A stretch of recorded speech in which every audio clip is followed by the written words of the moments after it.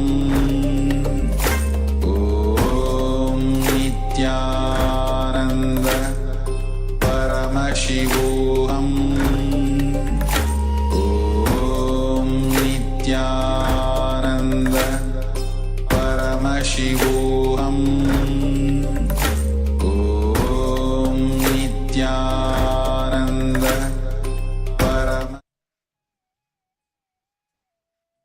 Nithyananda.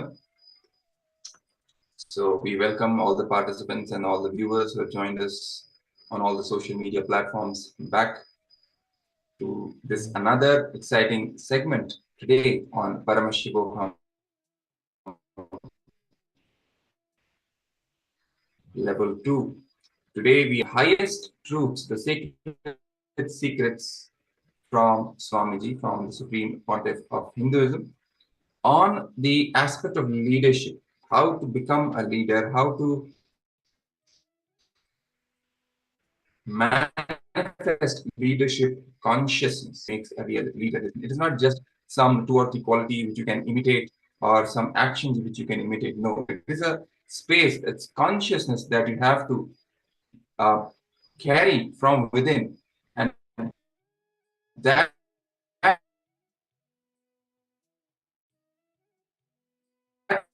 consciousness, that leadership consciousness.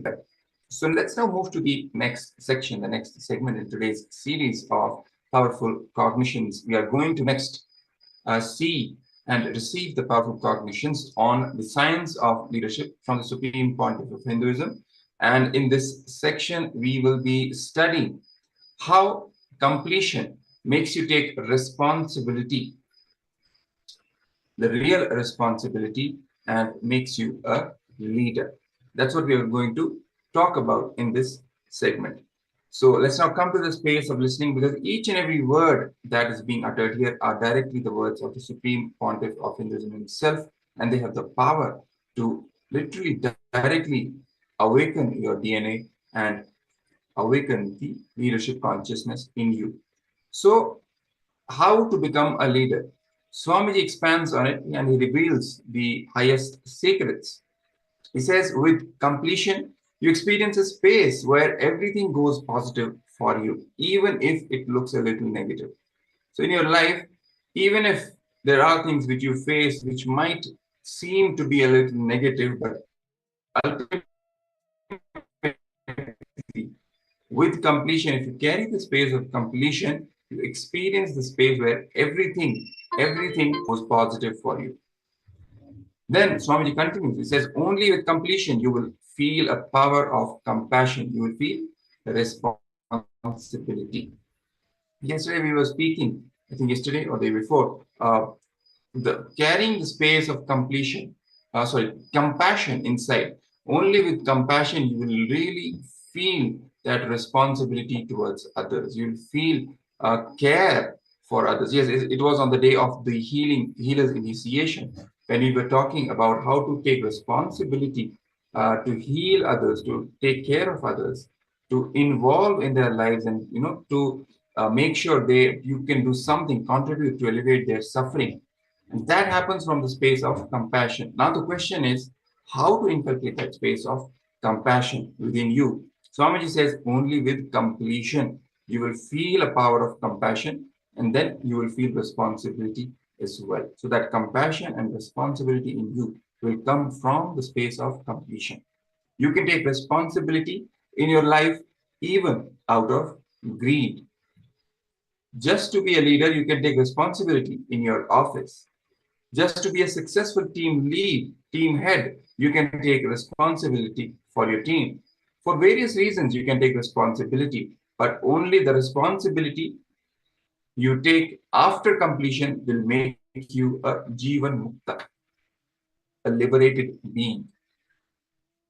Right? Because there can be various reasons for us to take responsibility, for us to decide to take responsibility. We might even take responsibility out of greed to achieve something, to be a leader in our office, in our team, even in the family. We can take responsibility, but the responsibility which comes from the space of completion, when you literally decide ferociously to be and to live in the space of completion, the responsibility that arises from that completion space, that only will make you a Jivan Mukta, a real leader in true sense, a liberated being who can literally take responsibility for the whole cosmos itself. There's a small story which the Supreme Pontiff of Hinduism shares with us here. He says, 3 mad fellows wanted to get discharged from the mental asylum, the mental hospital. Now they went to the doctor and begged, please release us. It's been a long time. We have been here. We want to get released. We want to go back to our house. The doctor said, okay, come tomorrow morning. I'll give you all a test. And after the test, based on how you perform, I will decide whether you can go back or not. So the doctor orders for a test. Next day, all of them come. All 3 of them, they come to take the test. The doctor takes them to a swimming pool, which is empty. There's no water in the swimming pool. It's an empty pool. And doctor takes all 3 of them to that pool. Now what happens next? He asks the first mad guy, jump in and swim. The guy jumps and breaks his hand. Second guy, he calls and says, jump inside and swim. The second guy jumps and breaks his leg. Doctor calls the third guy and asks, jump and swim. The third guy said, no, I will not jump. Doctor was very happy. Yes, now this fellow can be discharged. He's not mad anymore. He says, you can go back to the house. You are no more mad. You are cured. So doctor says, come to the office and do the paperwork and then you can leave. So the mad guy goes to the office, the third one, doing the paperwork, doing the bills and signing, doing all the paperwork to leave to the mental hospital to go back home. Doctor slowly asks, may I know why you did not jump? Out of curiosity, the doctor asks him, may I know why you did not jump? The guy tells, you don't know, I don't know swimming. Now, not jumping into the swimming pool may be the right decision, but taken from the wrong context, wrong reason.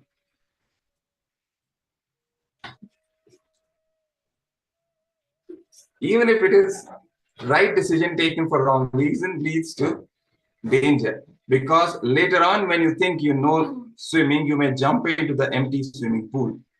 See, this guy, if he has not jumped into the swimming pool because he does not know swimming, then after learning swimming, he may jump into the empty pool again. Then.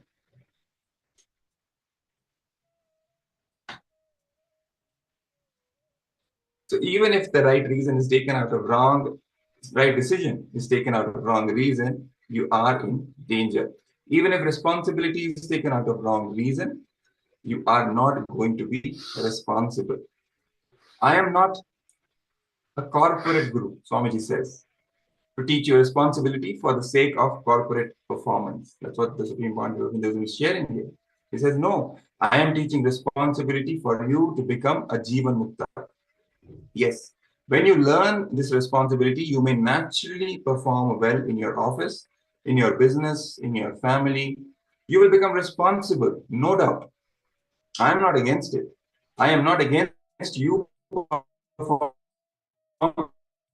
in your office. I am not against you performing family. But all that should be the side effect. The main effect of your responsibility should be you becoming Jivan Mukta, living enlightenment. So if you take responsibility because you have to be a performer or a leader or productive, you will feel responsibility is a weight on you. Because for the sake of achieving something, you have to do something. You have to take responsibility. It will feel like a burden on you. It will not be a cognitive shift and it will not be a natural part of you.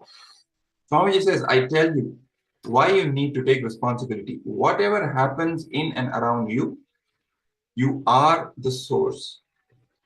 That is why you need to take responsibility for whatever is happening in and around you.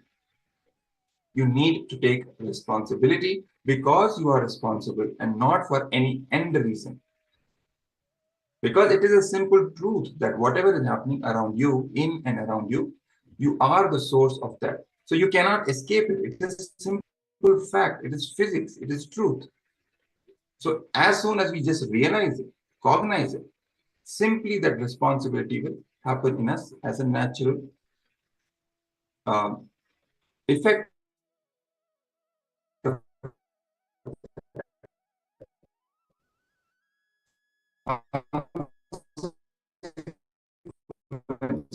And we will become a naturally responsible person. So whether you believe you are responsible, so live this principle of responsibility. If you live this principle of responsibility, if you are, for example, an MLA, right, or a member of parliament, member of legislative assembly, you are responsible even for the people who have not voted for you.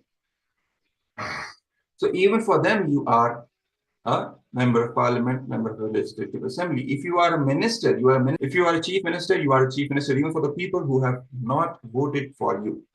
You will understand all your decisions will be out of the experience of I am the source, because that is the truth. With this clarity, out of this context, if you take responsibility, every action, even taking your son to the hospital, daughter to the school, attending to your calls, attending to your business meeting, everything will become a spiritual practice, leading you to Jivan Mukti, leading you to the living enlightenment. And all of these, the efficiency in your work and the results and the high performance and success, everything will just come as a natural side effects of that responsible of everything. And you are responsible for whatever is happening in and around you.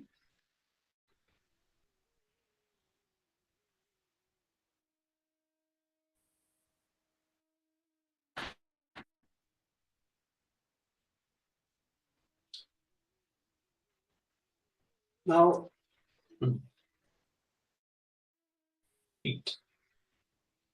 station that and you'll establish in a powerful, a very large space.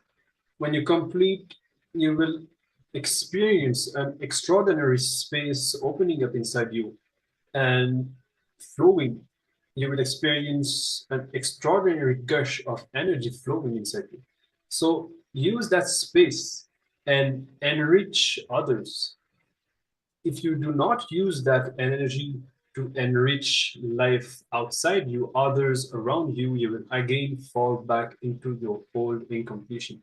So this explains how this completion that we are doing and that we are going to be further doing here, how it opens the space of leadership inside, and how to express this energy and use that space for others in order finally to transform ourselves, and in order not to fall back again in the old mindset that we had. So the only expression of completion is that you will express is real responsibility, being responsible for every human being in your breathing space, and being responsible even for their incompletions. You experience being responsible for liberating other human beings from the sufferings of their life, and you will be responsible for their expansion, for they experiencing this same expansive space and energy in them. So this is what how manifesting this power of responsibility in our life through this process of completion, how it happens, how it takes place, and how it manifests. First, by opening this space inside us and extending it towards other people, towards those living around us in our breathing space, and helping them, enrich them with the solutions that we have learned in these sessions, and helping them to solve their own problems and overcome their own incompletions. Completion, a basic need before you do anything. And this is something that all of us, I'm sure, wish that we had learned before in life. Like before you start your education, you should learn to complete with yourself and with others. Before you plan for your career, you should know how to complete with yourself and with others.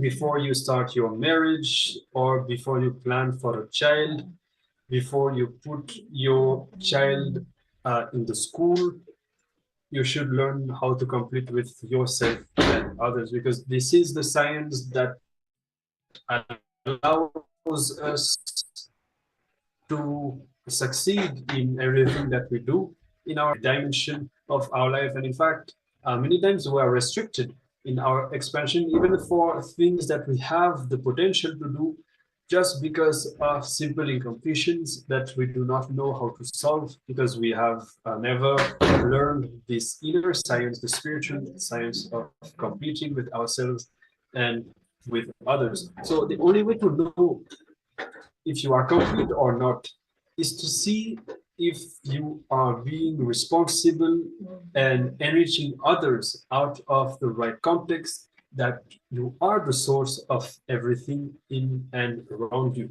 So if you look within yourself with this point, with this question, then you will see that if are you actively involved with others, and from which context are you in the space of completion? Are you carrying that feeling of responsibility and the intention to enrich the other person, or are you operating from a different space, or finding fault, or there may be different things happening inside you? And also, this is something important to diagnose, and by creating this completion with ourselves, we will be successful in all our relationships, and eventually, naturally, becoming leaders and able to lead both ourselves and others in our lives. So now, continuing on this topic, we are going to be watching a video and revelations from the Supreme Pontiff of Hinduism on this science of leadership consciousness and how to achieve it in our lives. So we will be playing this video for you all. And meanwhile, as we have told before, always remember to be in a deep space of listening, because we are never just learning, just gaining information or knowledge, but all of these revelations need to be imbibed. They need to become part of our reality, and they need to transform our inner space. So now we'll be moving on to this video and the revelations from the Supreme Pontiff of Hinduism on this topic of leadership.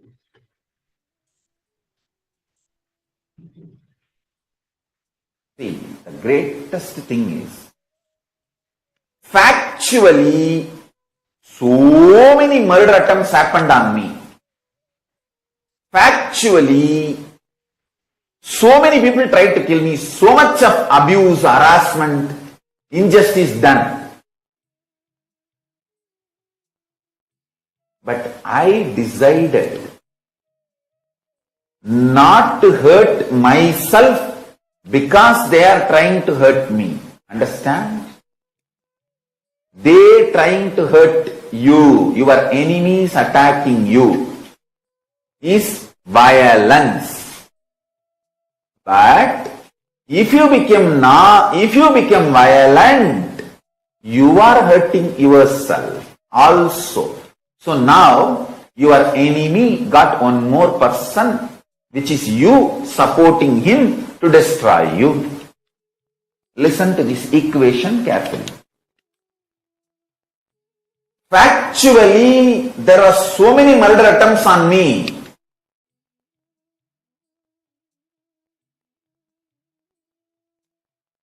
Lawfare, character assassination, murder attempts, assassination attempts, literally destroying my whole hard work and sangha, making me illegitimate. Everything happened in factual level.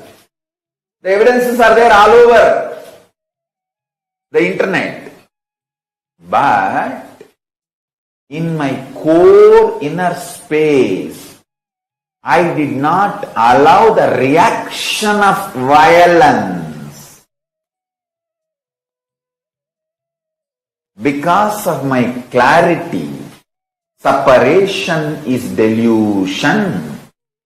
I started operating from the cosmic logic, cosmic law, dharma. Dharmo rakshati rakshitaha.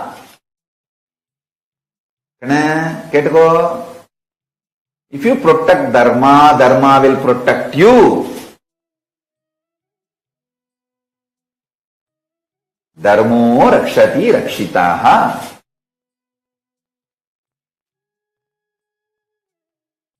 Listen.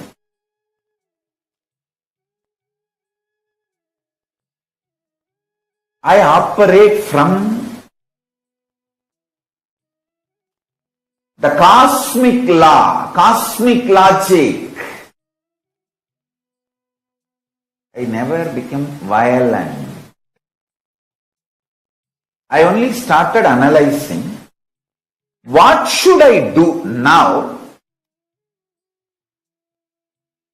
to fulfill my mission? What is my mission?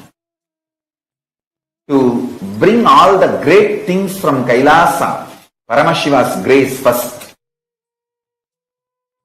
and all the great things like a state of Paramashiva, space of Paramashiva, powers of Paramashiva, being of Paramashiva, super consciousness of Paramashiva, KAILASA of Paramashiva, all the great science, technology, methodology, knowledge, all those great things, bringing all of it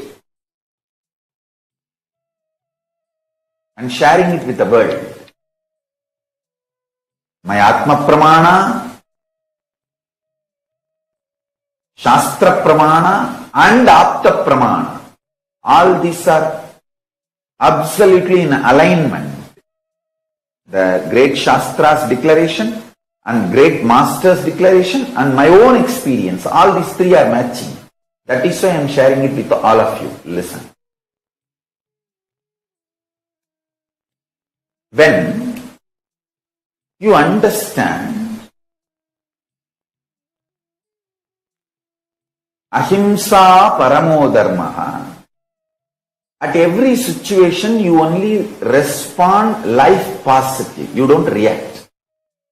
You don't become, justice need to be done. They did that to me, I will see what I will do. That's a cheap middle class mediocre mentality. Stop. They arrested me illegally. It was a assassination attempt, persecution attempt. Whole world knows.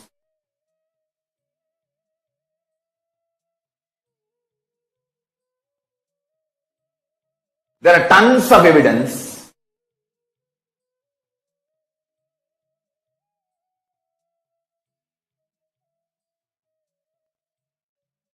Na bhuto na bhavishyati means neither before nor after. In whole Indian legal history, the Indian history, any FIR filed without a victim. Because I never raped anybody, how will you find a victim? Without even cooking up a false victim, they filed the FIR because they don't have time to cook up the false victim. They need some person, they could not find. Na bhuto na bhavishyati. Neither before the March 4th, 2010 of the Indian history, nor after the March 4th, 2010 of the Indian history, there was ever FIR filed without a victim for the rape charge. Foolish, stupid dogs destroyed the respect for Indian legal system.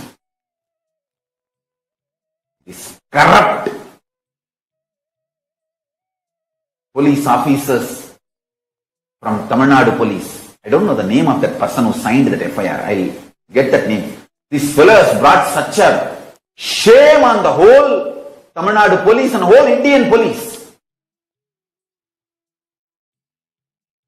You'll be a black mark, black on the whole Indian legal system. Because there is something called natural justice. Without anybody is dying, you file a murder charge. Without anybody raped, you file a rape charge. An arrest. Just now we got the information. One person's name, Inspector Madhyalagan, is the one who signed the FIR. These fellows brought an irreparable shame on the whole Tamil Nadu police and Indian police and the whole Indian legal system, CRPC system. Na bhuto na bhavishyati. Neither before the April 4th, 2010 nor after the April 4th, 2010 ever there is an FIR filed on anyone on rape charge without anybody getting raped, without any victim. See, you call somebody as a victim and then court says no evidence and then accused. That and all is happening. That is regular happening. Some cases get convicted, some cases get acquitted, that is different. But without even a victim filing an FIR and arresting, shows very clearly it's a murder attempt, assassination attempt to kill me. And they are using prosecution as a very cunning way of legitimizing their attempt to kill me. That's all. Yes. All these are factual. Injustice done to me. My lawyer suggested, Swamiji, we should file for malicious prosecution. Yes. What will happen? To attend that case, I have to go to the court and come. By the time the Tamil Nadu police is very intelligent and powerful, they will kill me.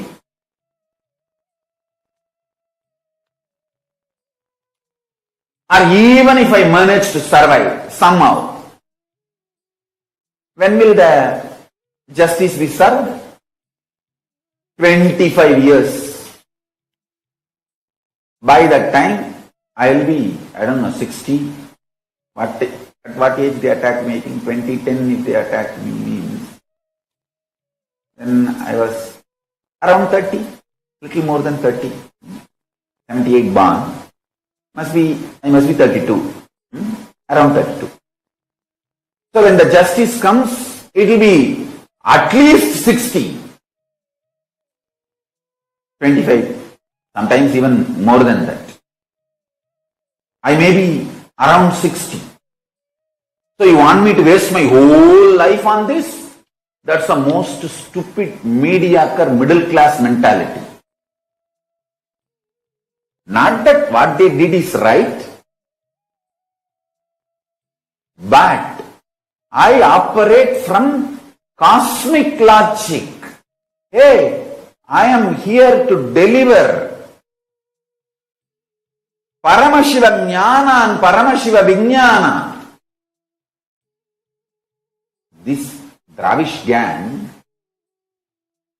which is attacking me, which was attempting to assassinate and eliminate me, and that gang, their only aim is that I should not deliver what I brought from KAILASA. They don't have any other personal hatred on me. Because I am nowhere related to them. I never even spoke one word criticizing them. Forget about it. I never even bother about them. I actually don't even know them. Till they attacked me, I don't even know their names. So there is no personal enmity. They tried to grab some of our properties, is true, but just for the property I don't think they will try to kill, because they grab the property of the whole country. If they have to kill everyone from whom they have to grab the property, then nobody will be alive in Tamil Nadu. So that may be one reason that I did not cooperate with them for them grabbing my property, Sangha's property. That is one. But the persistent murder attempts, assassination attempts, is more ideological. They do not want me to do the real spiritual work. And you need to understand, even if I win the war in the end, they would have wasted my whole life. Understand? Just by getting into the war, I would have lost my whole life. The purpose for which I came would not have been fulfilled. That is why I am telling you, ahimsa paramo dharmaha. See, one thing, inside me there was so much of healing, completion, understanding about ahimsa paramo dharmaha. Ahimsa is ultimate cosmic law. Because of that, I never got agitated, even though factually so much of injustice is done to me. I never reacted or responded. Factually, so much of injustice is done on me, no doubt. But Paramashiva has given me the strength. At the age of 10, Arunagiri Ishra has beautifully drilled into me my mission. What I am supposed to do. That was so alive in me. I did not get deluded by this dash. Demons and devils, I tell you. If I got into the war with them, with Paramashiva's grace and the powers he has given and the protection of Kalabhairava, I would have won. But when I would have won, W-O-N, but when WHEN. By then my life would have gone. I will not be able to enlighten all of you. I'll be so busy there. Is that the purpose of my life? I tell you, if you don't react, don't get agitated with violence inside, you will be so aligned to your purpose, you will be productive for yourself. Feeling productive for yourself is the ultimate completion you need when you need to die, when you need to leave the body. You see, when I need to leave the body, I am absolutely clear. I have feeling that productive for myself, my goal. What I want as a life, I am productive to myself and my purpose, my strategy. That is what is fulfillment, purnatva, completion. If you carry that when you are leaving the body, you will be enlightened, you will be liberated. You don't need to come back once more. So happy for the non-violent, stable, powerful nervous system Paramashiva has gifted to me. Because if you are agitated inside about this so-called justice, injustice, fact-based justice and injustice, your whole life is gone. Whole life is gone. I have the total defamatory telecast time in number of days. I just wanted to share with you guys. Swarna TV has done 160 days. Samaya TV 120 days. Means it's like a 24 hours if you run the hate speech material on me. How many days? 1,400 hours in just 4 years. The hate speech, poison dumped on me.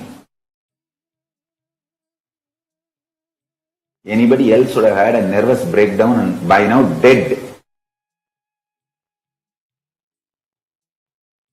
Not only I am not dead and I am not having any nervous breakdown, I am paru enna paru என் அழக பாருன்னு ஜிங்கு ஜிங்கு. You can see the sweetness and joy in my eyes before 2010 and now same. After 10 years of relentless persecution, unable to rest even one night peacefully, still my nervous system is not shattered. Will never be shattered. That's the truth. Anybody else with so much of injustice done to them factually would have become violent. At least for self-defense. I made it very clear as my strategy. I will find a place where I can sit non-violent, peaceful way and contribute what I need to contribute to the world. This is the first greatest success. Because of non-violence as a strategy I adopted within me and with society. I wanted every level, all my disciples to understand how non-violence has saved me,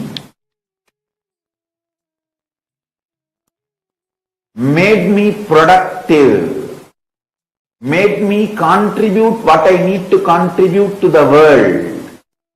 See, I am not even going to be violent to declare non-violence is the only successful strategy. See that I don't want to make even that as one more violence. Forget about it. I am telling how I adopted non-violence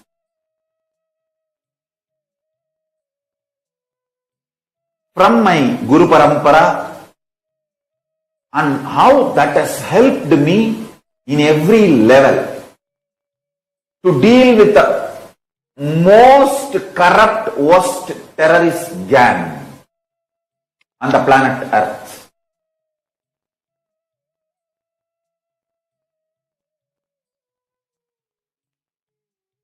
You see the track record of the Dravish gang, the number of murders they committed, but with never ever getting accused. They are extremely criminals. They are such criminals the world will never know they are criminals. That kind of the Don Mafia gang, that kind of criminals. Escaping from them, the only person, you see, like the only FIR filed on somebody with a rape charge without a victim is me. Same way, the only person escaped from them is me. Just Paramashiva's grace and Kalabhairava's protection. Listen carefully.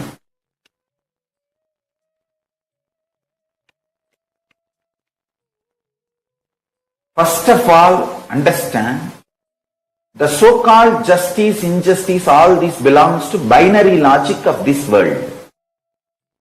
Ahimsa paramo dharma, non-violence is the ultimate cosmic law. Is the cosmic law. It's from multi-dimensional logic of cosmos. Listen.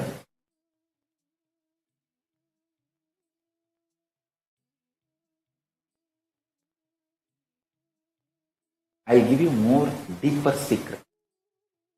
A person who does not have reactions will have more time in the inner space to be more productive and more active and more workaholic. People ask me, seeing Swamiji, last only few years you worked in your public life, how come you did so much humongous work? How come so much work has been done? Listen. When you don't have reaction, when you are non-violent, you have so much time available for you. You are actually, literally, your time expands. Your time expands. It's the truth I am telling you. I won't lie. I will not cheat.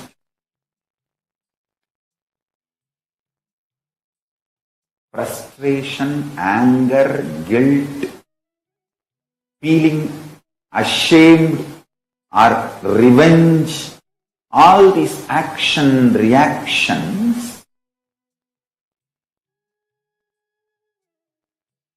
destroys your life, takes it away from you. You will be controlled and manipulated through those emotions. Listen. Injustice is done to me, no doubt. I am not saying it is not fact. It is a fact. Factually, so much injustice is done to me. But external facts should not mold your life's reality. Liberate yourself from the external facts. Let your life's reality not be impacted by the external fact. Then you are a leader.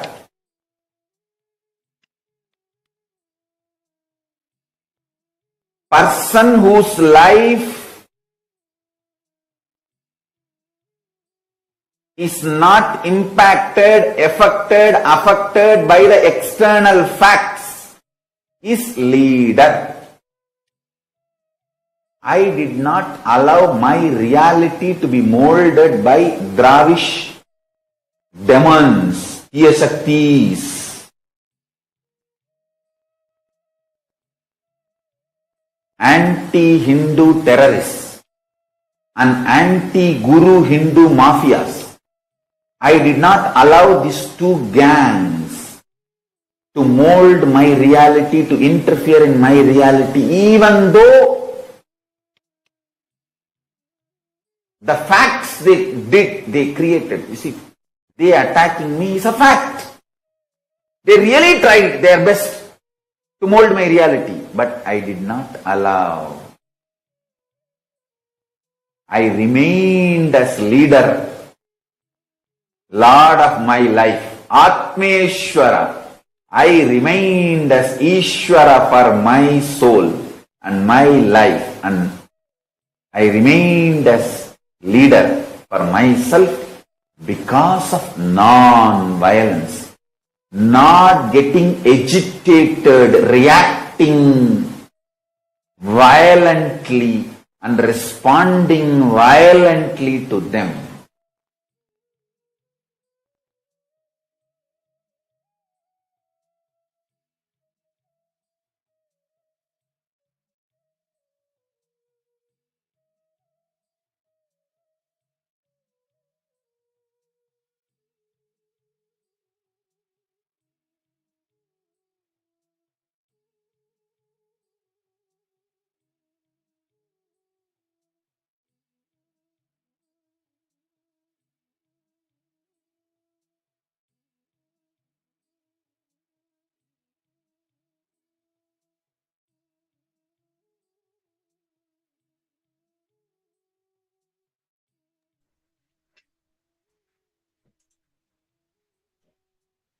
Yes.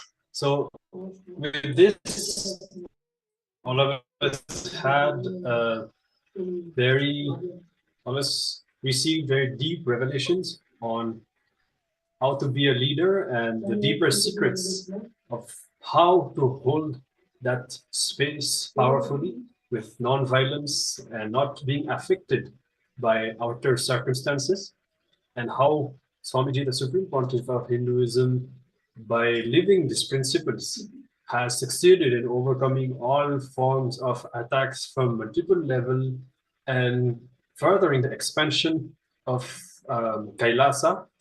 And now, in order to imbibe these principles and make them a reality for us in our lives, we'll be moving into internalization segment. I'll be projecting the slide for you all.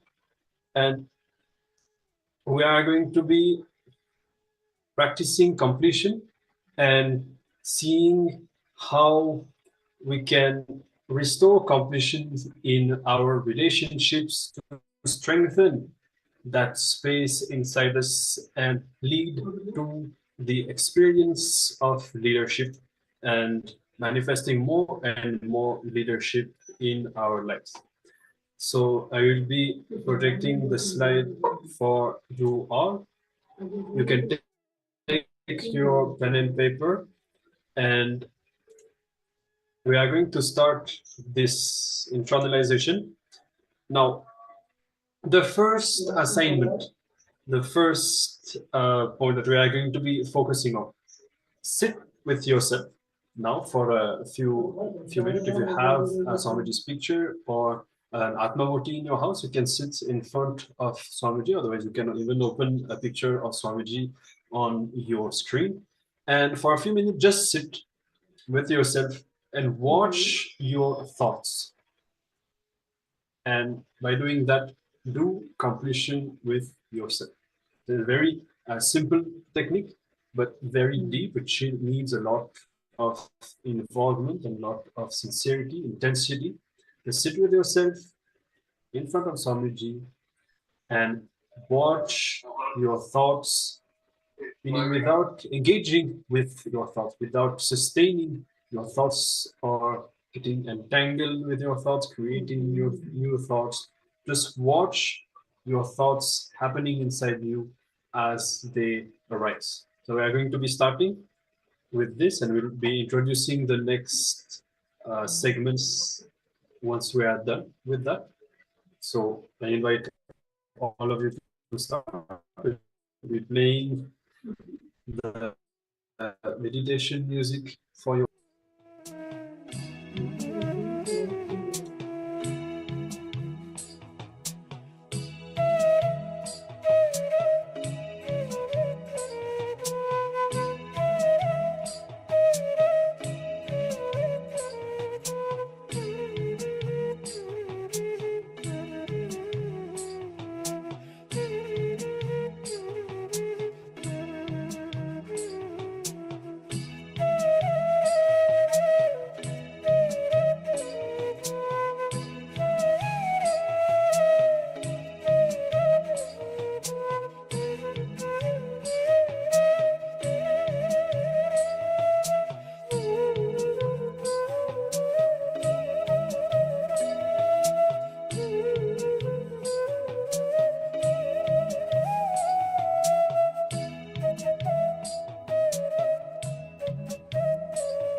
just watch all the thoughts happening within you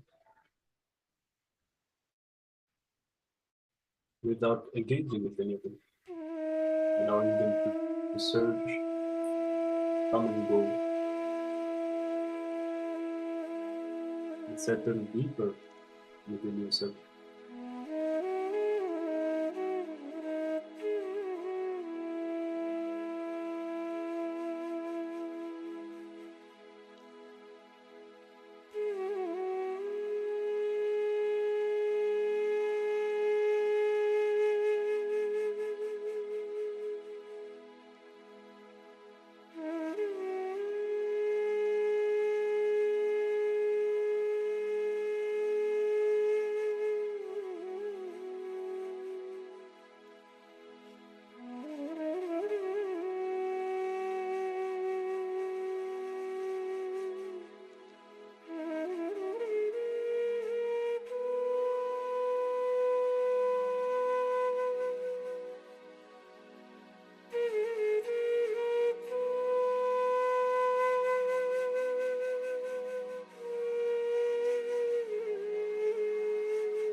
Now we're moving to the second assignment.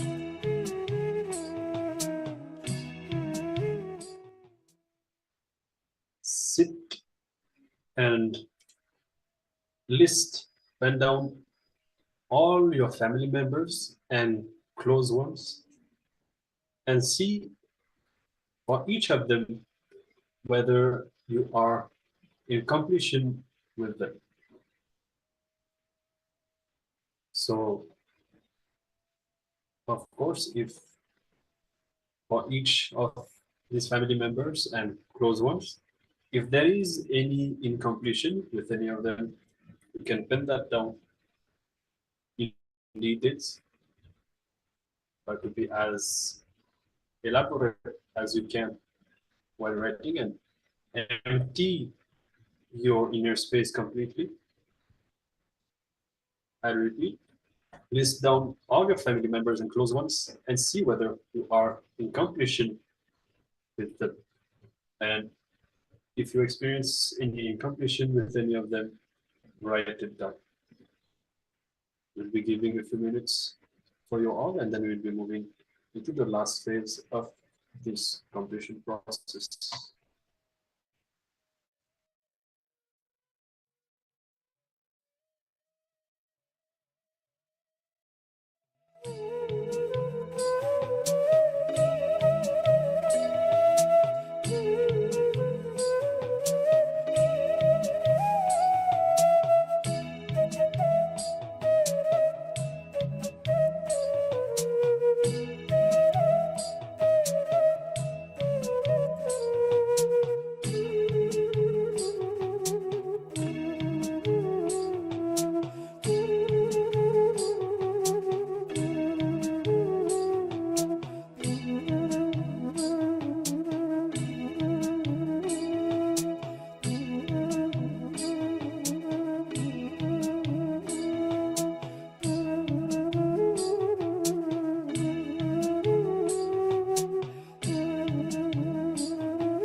Now sit and declare completion within your being and declare Shivoham, Paramashivoham, that you are Paramashiva. So after relieving and bending down, going through all these incompletions, now declare completion and declare the space, that powerful space of Paramashivoham. Declare to create that space inside you to replace, and take a few minutes for that completion to happen and ironing out your inner space.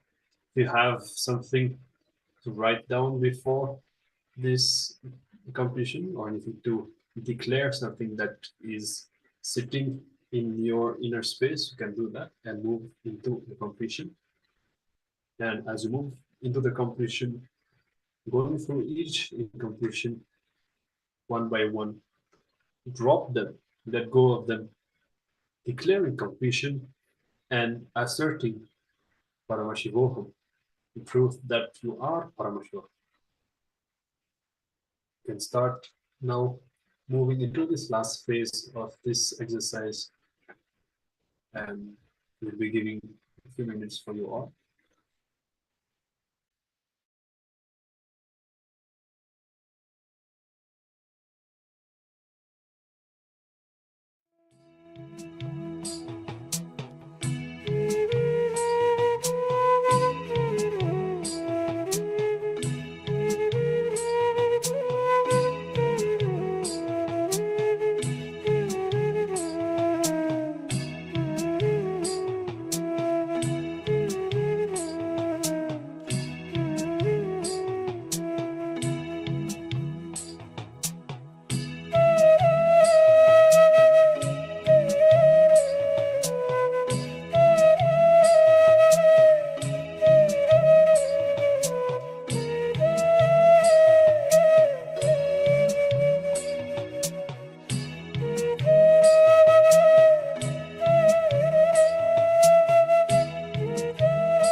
Yes, you can end now the completion process, and we will be moving to another round of the power manifestation. Now that we have spent time and bringing the completion with our relationships and growing this inner space of the leadership consciousness, the inner space of completion, which allows us to manifest the leadership in our lives. Now we'll be moving to another round of the power manifestation and intensifying the power of our consciousness. And as a reminder, this real benefit and the real context of this power manifestation, even more than materializing the object, increasing its size or reducing it. It is about increasing the manifestation of our pure consciousness and increasing our inner power and capacity to manifest our reality and taking responsibility for our reality. So now with this, let us transition and begin this next round of the power manifestation. Yes. So we are today manifesting the power of Mahima, that is the increasing the size of the object. Mahima is one of the Ashtamaha Shaktis, one of the 8 divine powers directly coming from Paramashiva, and we have been initiated from this by the Supreme Pontiff of Hinduism to manifest this power of Mahima. So we are going to enter into another round of this power manifestation.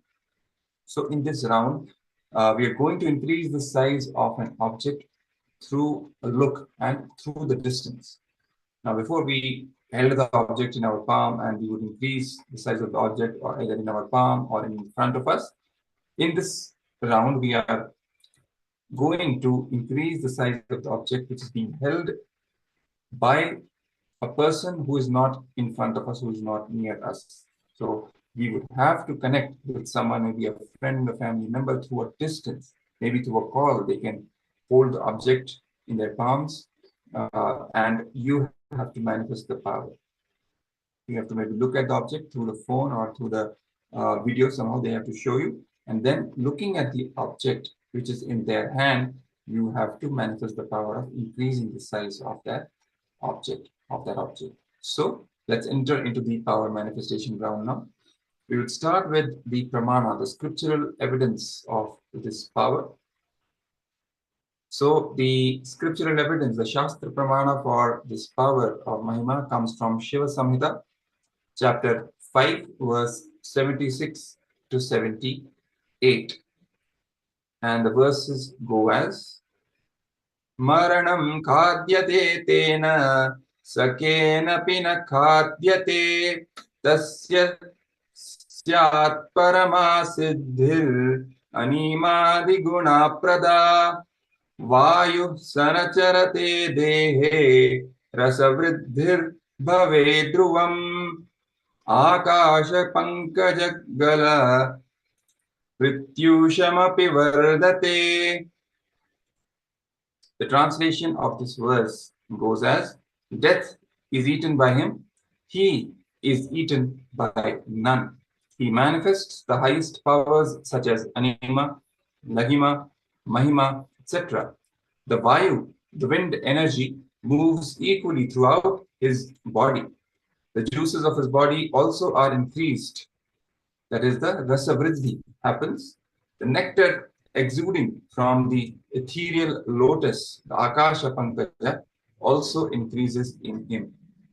So this is the Shastra Pramana for this power of Mahima. In fact, for the powers of Mahima, Lahima, and all these various powers. This gives us scriptural evidence. So now let's enter into the power manifestation round. The instructions, as you all know: sit cross-legged on the floor or on the chair if you're not comfortable on the floor, with your head, neck, and spine in a straight line. Because when your head, neck, and spine are in a straight line, it provides an easy flow for the Kundalini energy to rise from your Mooladhara chakra all the way up to the Sahasrara, and the power manifestation happens. Then visualize Paramashiva has come down as Bhagwan Sri Nithyananda Paramashiva from KAILASA. Remember Paramashiva in your third eye. And sit with this powerful cognition and meditate on it. Think intensely. You are Nithyananda Paramashiva. Anything else you think as your identity is delusion. So drop it. You are Nithyananda Paramashiva. Nithyananda Paramashiva. Carrying the space of absolute unclutching to experience the state of Paramashiva. Complete completion to experience the space of Paramashiva. Oneness to experience as powers of Paramashiva. Intensely vibrating in a japa of Mahavakya, Om Nithyananda Paramashivoham, and deep feeling connection with Bhagwan to experience the being of Paramashiva. Turn on the video recording so that you can record yourself while manifesting this power and then later share it with others. It will form the proof that the science of power manifestation is real and you manifesting the power is real. It will inspire others also to experience the same in their own lives. Now let's start the power manifestation. What we are going to do is connecting first with the partner online. You can choose a volunteer, a partner from within the Zoom room which you are in. They will have their cameras on already so they can hold the object for you to see, or if not, you can choose any partner you want, any friend or any family member, any relative you want. Measure the size of the object away from you and first note it down. That object which the volunteer is holding, please make sure you note down the initial measurement of that object. So take some time, take a minute, make sure you have the initial measurement of the object.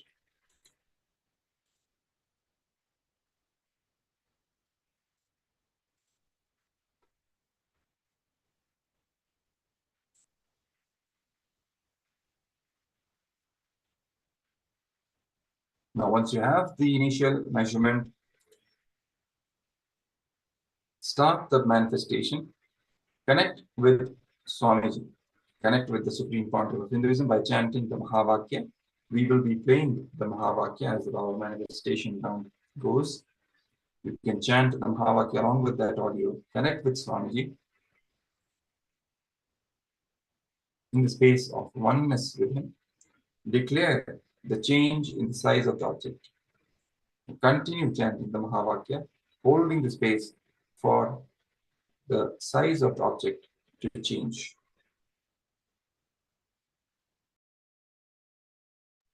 Begin the power manifestation. Start chanting the Mahavakya now.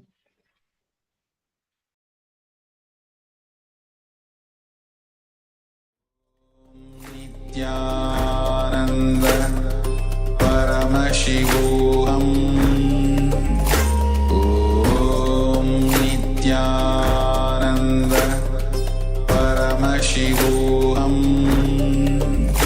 Om Nithyananda Paramashivoham. Om Nithyananda Paramashivoham. Om Nithyananda Paramashivoham. Om Nithyananda Paramashivoham. Om Nithyananda Paramashivoham. Om Nithyananda Paramashivoham. Om Nithyananda Paramashivoham. Om Nithyananda Paramashivoham. Om